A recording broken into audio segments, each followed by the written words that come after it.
And they were particularly upset with these signs at the end of civilization as they knew it. The communes and women not wearing brassieres. But this was the level of concerns they were messed up with. So while I'm out here doing my mission, I defected. And I've lived in California ever since.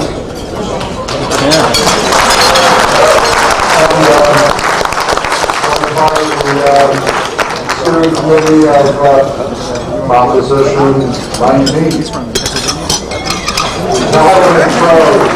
Without any people at the last minute with focus groups or things like that, we went down to 2-1 defeat, but we got on the ballot. Right. It's great. It's not even a drug, it's an herb, and it's beautiful.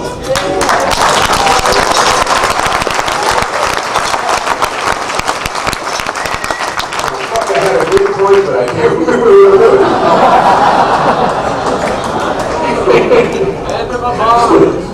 But it's okay, man. It's okay. Take us something to drink. You need a water or something. You need a little cotton, you know what I mean? But I know, in closing, I'll tell you one thing, man. I know, another reason I know that pot is good for you is because my cat loves to get high. And cats are fussy, man. Cats, well, you've had cats, you know what I mean? They're very intelligent creatures, and they won't eat just anything, they have to be, cats, you gotta fool them and everything. My cat, the first time I got him stoned, I didn't mean to, I just didn't see him in the room. And I didn't realize he was stoned until I watched him walk off a table. And he didn't land on his feet. He walked on, he took that one extra step, went right over, then he started clawing me. Then he got hung up with one claw, he's hanging there. And looks at me, and I'm okay. He finally got loose, and then he started protecting. Then he realized he was a cat and got all cool.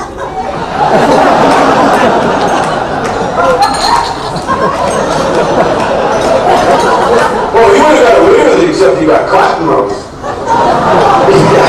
Yeah, he walked over to me and started going.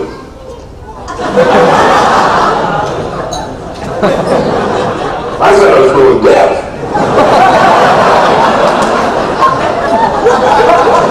Was that cat down? Then I realized he's fucked up.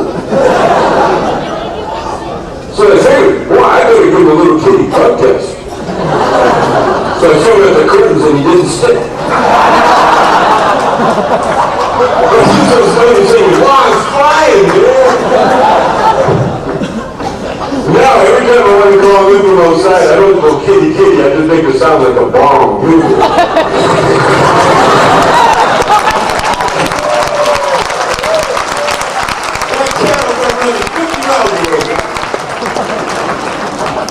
Then he gives me that little bit.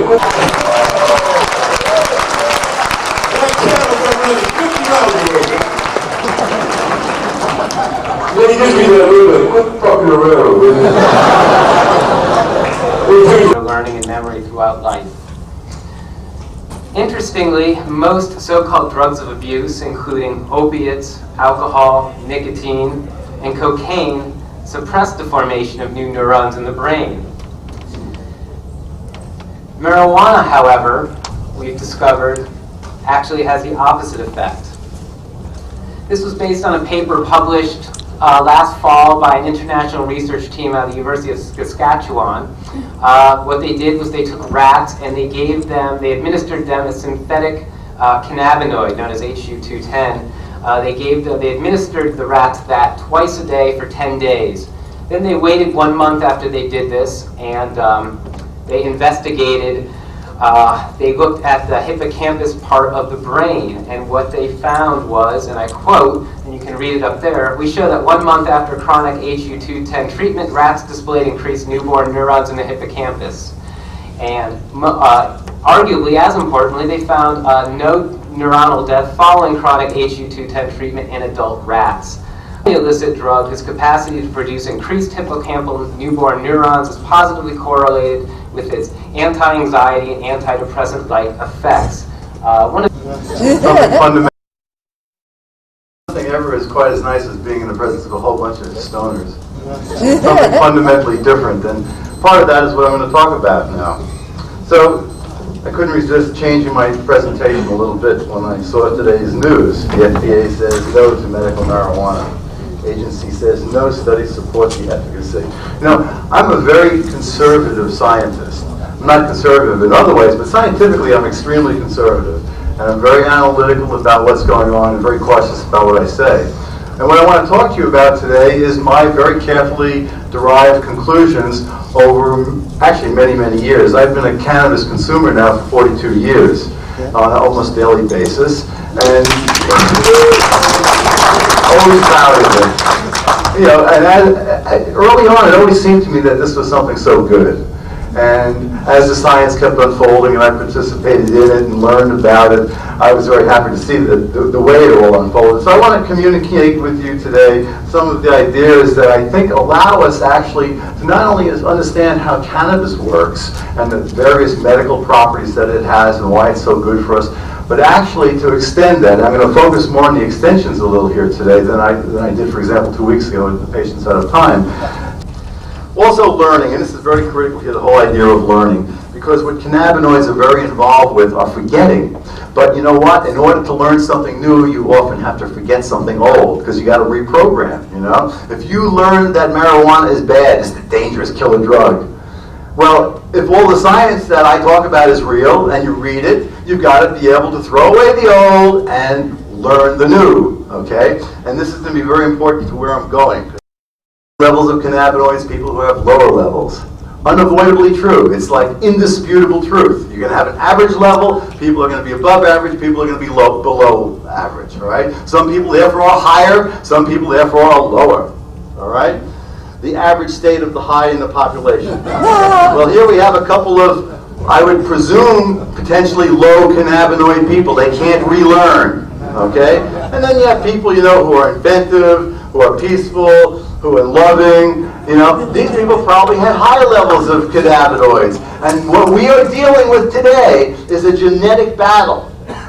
Cannabinoids regulate learning by help us to forget, all right? So that we can learn. They are biochemically defective. You know, so no matter how you can tell them cannabis is good, they cannot rewire. When I had my article come out last year on why marijuana smoke does not cause lung cancer, but tobacco smoke does, this guy starts writing to me about how irresponsible I was and blah, blah, blah, blah, blah, blah, and send him back all this science. And now what I'd send him, it would come back with some ridiculous thing about ignoring the science. It turns out this guy, who was the retired number 3 man in the DEA. And what I'm suggesting is this guy had real low cannabinoid levels. It doesn't pay to try and educate. They cannot learn. They are broken. They are the primitive people. Up the debate to modern science, because there is a huge amount of discovery going on about cannabinoids and the cannabinoid system in the brain. And this is the latest frontier in pharmaceutical science that is attracting the attention of the major pharmaceutical companies now. And so yes, we have 2 distinct uses for the plant. We got marijuana and we know how it's used, and we have industrial hemp, and I've spent the last 15 years trying to teach you what that's used for. Of anybody saying 1% to 1% or 30% to 1% THC or no go, fuck them. I mean, all you have to do is say them, the better the pot, the healthier you are. 2 years on life if you smoke pot morning, noon, and night. You get about 3 years if you smoke it and eat it, and maybe eat it in your breakfast cereal. But you don't have to go 0.25% to 1%. It can be anything the groceries manufacturers want it to be, and then it will say it's 3% of CAC or 8%, 1%. I don't need him telling me, oh, we will have half 3% to 1%.